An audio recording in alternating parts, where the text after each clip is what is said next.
அனைத்து சர்வசக்திக்கும் என் வணக்கம். எல்லா அவன் துணை கார ஜோதிடம் அரியலூர் திருஞான சம்பந்த ஜோதிடர்.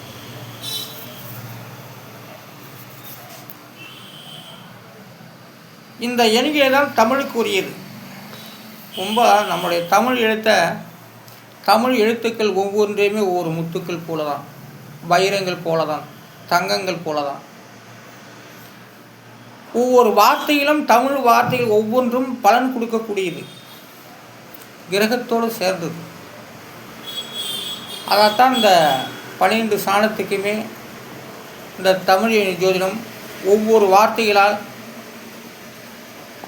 மனிதன் பயன்பட்டு வருகிறான் என்பதை இருக்கும் மூலம் சொல்லிக் கொண்டு வருகின்றேன். வேதாந்தத்துக்கு 5 எழுத்து.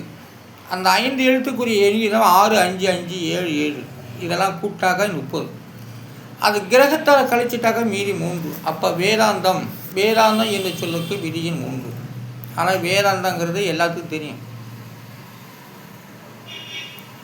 வேதாந்தம் 3ஆம் இடத்துக்கு வருகிறது. அது மிகப்பெரிய இடத்துல குந்திருக்கு. வேதாந்தம் நன்கு அறியக்கூடியது, சிந்திக்கக்கூடியது. அடுத்ததாக சித்தாந்தத்துக்கு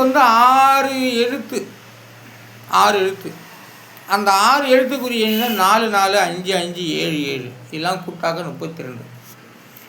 அதோடைய விதியன்கிறது 3. அப்போது 5. சித்தாந்தத்துக்கு விதியன் 5. சித்தாந்தம் என்று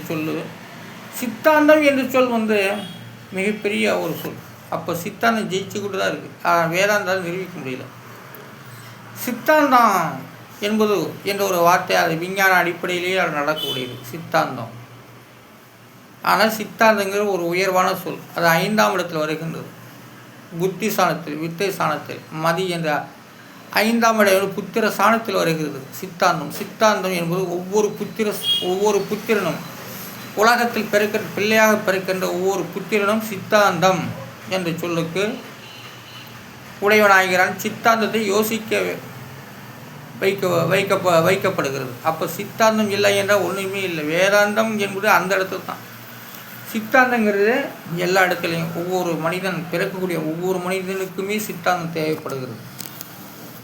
மெய்யை உணரக்கூடியது. வேதாந்தத்தையும் சிந்திக்கும், விஞ்ஞானத்தையும் சிந்திக்கும், எண்ணற்ற கிரகங்களையும் சிந்திக்கக்கூடியது தான் சித்தாந்தம். ஆனால் சித்தாந்தத்துடைய விதியின் 5. அடுத்ததாக நான் மறைவேன் என்ற ஒரு வார்த்தைக்கு 6 எழுத்து.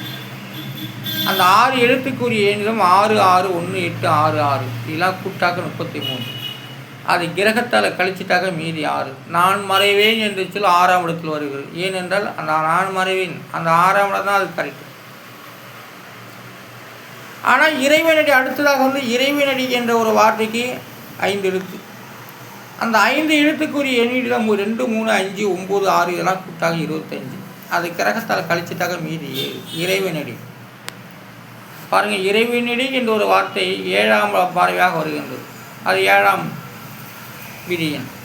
ஒவ்வொரு கிரகமும் அனைத்து கிரகமும் சரி 7ஆம் பார்வையாக பார்க்கின்றது. ஆனால் அதுபோல தான் இந்த இறைவனடி என்ற ஒரு வார்த்தை பாருங்கள் 7ஆம் பார்வையாக வருது.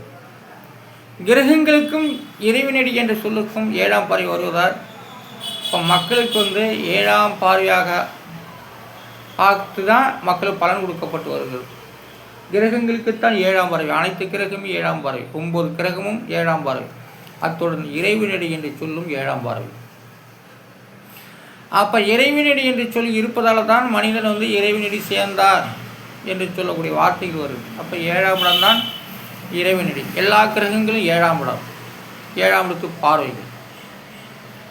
அடுத்ததாக டிஜிட்டல் என்ற ஒரு வார்த்தைக்கு 5 எழுத்துக்கள். அந்த 5 எழுத்துக்குரிய எண்ணிலும் 6, 2, 2, 5, 1 எல்லாம் கூட்டாக 16. அதோடைய விதி என்பது 7. அப்போ டிஜிட்டல் என்ற ஒரு வார்த்தைக்கு விதியின் 7. எல்லா மனிதனுக்குமே பாருங்கள் முக்கியமானதான் 7ஆம் பார்வையாக வருது. டிஜிட்டல் என்று சொல்லக்கூடிய வார்த்தைக்கு விதியின் 7. அப்போ டிஜிட்டல் என்ற ஒரு வார்த்தை அனைத்து மக்களுக்குமே பயன்படக்கூடியது. அதை பயன்படுத்தக்கூடியவங்க மக்கள் பயன்படுத்தி கொள்கிறார்கள். ஆனால் டிஜிட்டல் என்ற ஒரு வார்த்தை 7ஆம் பார்வையாக வருகிறது. கிரகங்களுக்கு இப்படி 7ஆம் பார்வையாக வருகிறதோ அதுபோல இந்த டிஜிட்டல் என்ற ஒரு வார்த்தையும் 7ஆம் பார்வையாக அங்கிருந்து இங்கே பார்க்குறாரு. இப்போ இங்கேருந்து அங்கே பார்க்குறாரு. அப்போ எத்தனை கிரகத்தை பார்க்குறாரு அப்படிங்கிறது தான் கணக்கு. ஆனால் வந்து டிஜிட்டல் என்ற ஒரு வார்த்தைக்கு வந்து விதியின் 7. அடுத்ததாக வந்து சயின்டிஸ்ட்டுக்கு வந்து 2 3 4 5 எழுத்து. அந்த 5 எழுத்துக்குரிய எண்ணிடம் 7 6 6 6 2 8 2 எல்லாம் கூட்டா 29. அதோடைய விதி என்பது 2. அப்போ சயின்டிஸ்ட் வந்து 2ஆம் இடம். குடும்பத்தை அறியக்கூடியது சயின்டிஸ்ட். பாகிஸ்தானத்தை அறியக்கூடியது. அதனால் சயின்டிஸ்ட் 2ஆம் இடம். மனிதன் வந்து மனிதனுக்கு ஆடை தான் முக்கியம், துணி முக்கியம். அந்த ஆடைக்கு 2 எழுத்து. அந்த 2 எழுத்துக்குரிய எண்ணி 8 9, அதை கூட்டாக 17. அது கிரகத்தால் கழிச்சுட்டா மீதி 8. ஆடை 8ஆம் இடத்தில் இருக்கின்றது. அது 2ஆம் இடத்தை பார்க்கும். ஆடை அனைவருக்கும் சொந்தம். மனுஷன் வந்து ஆடை மேலே தான் ஆசை வைக்கிறான், உருவத்து மேலே ஆசை வைக்கிறது. அந்த உருவத்து மேலே ஆசை வச்சானா சீன்ட்டு போவான். ஆடை மீது தான் ஆசை வைக்கிறான் மனிதன். அடுத்ததாக துணிக்கு 2 எழுத்து. அந்த 2 எழுத்துக்குரிய எண்ணிதோ 9 7 இல்லை, கூட்டாக 16. அது கிரகத்தால் கழிச்சிட்டா 7. பாருங்க, துணி 7ஆம் வரையாக பார்க்கப்படுகிறது. லக்னத்திலிருந்து 7. அது 7ஆம் இடத்துலேருந்து லக்னத்தை பார்க்கும், லக்னத்திலிருந்து 7ஆம் இடத்தை பார்க்கும். அந்த வீட்டில் எத்தனை கிரகங்கள் இருக்குது அதையெல்லாம் பார்க்கக்கூடியதாக 7ஆவது. துணி கூட ஒரு கிரகம்தான், ஆடை என்பதும் ஒரு கிரகம்தான். ஒவ்வொரு வார்த்தைகளும் முக்கியமான வார்த்தைகள் 7ஆம் இடத்துல பார்க்கும்போது அப்போ அந்த வார்த்தைகள் வந்து அந்த எல்லா இடத்திலும் பங்கு கொள்கிறது, மக்களுக்கு வந்து வழிகாட்டப்பட்டு வருகிறது.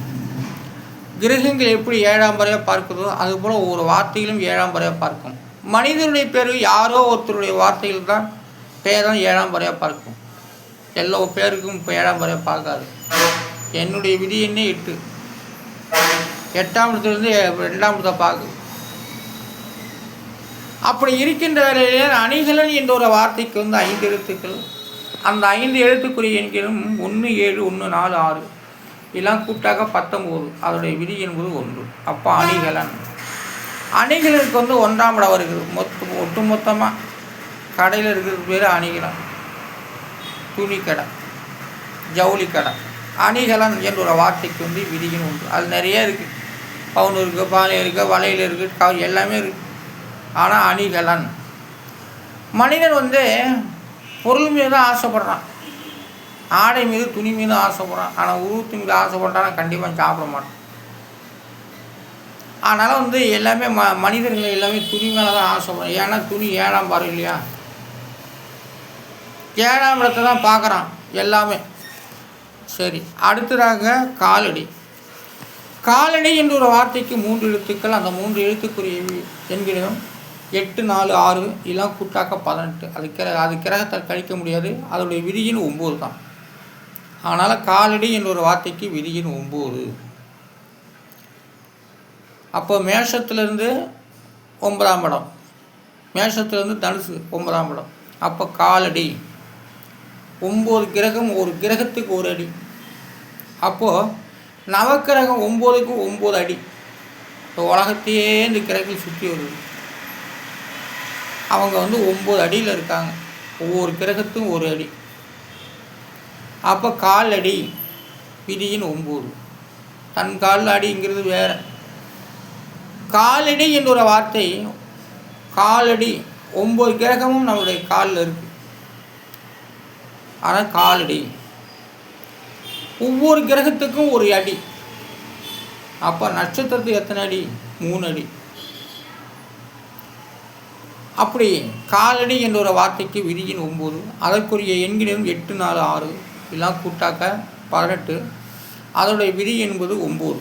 அடுத்ததாக வந்து பூநூலுக்கு வந்து 3 எழுத்து. 3 எழுத்துக்குரிய எண்கள் 9 8 1 அதெல்லாம் கூட்டாக 18. அதோடைய விதி என்பது 9. அப்போ பூநூல் கூட கிரகமாகிறது.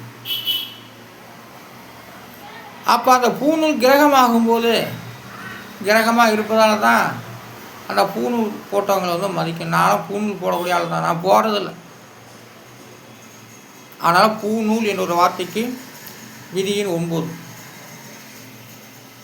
அந்த பூநூல் வந்து இறைவனை சேர்ந்தது, கிரகத்தோடு சேர்ந்தது. அதனால தான் காலடி என்ற ஒரு வார்த்தையும் பூநூல் என்ற வார்த்தையும் 9ஆம் இடத்தை குறிப்பிட்டு வருது. ஆனால் ஜாதகம் என்பது ஒவ்வொரு வார்த்தை அடிப்படையிலே 12 ஸ்தானத்துக்கும் நடந்து கொண்டு இருக்கின்றது. ஆனால் மளிகை கடை, ஜவுளி கடை போல் இந்த வார்த்தைகள் 12 ஸ்தானத்திலையுமே 9 கிரகமும் 12 ஸ்தானத்தை அறியும்படி, 20 நட்சத்திரங்கள் அறியும்படி இந்த எண்கிணத்தை நான் உருவாக்கி இதன் மூலமாக ஆய்வு செய்து சொல்லிக் கொண்டு வருகின்றேன். காரக ஜோதிடம் அறியலோ. நன்றி, வணக்கம். நாளை சந்திப்போம்.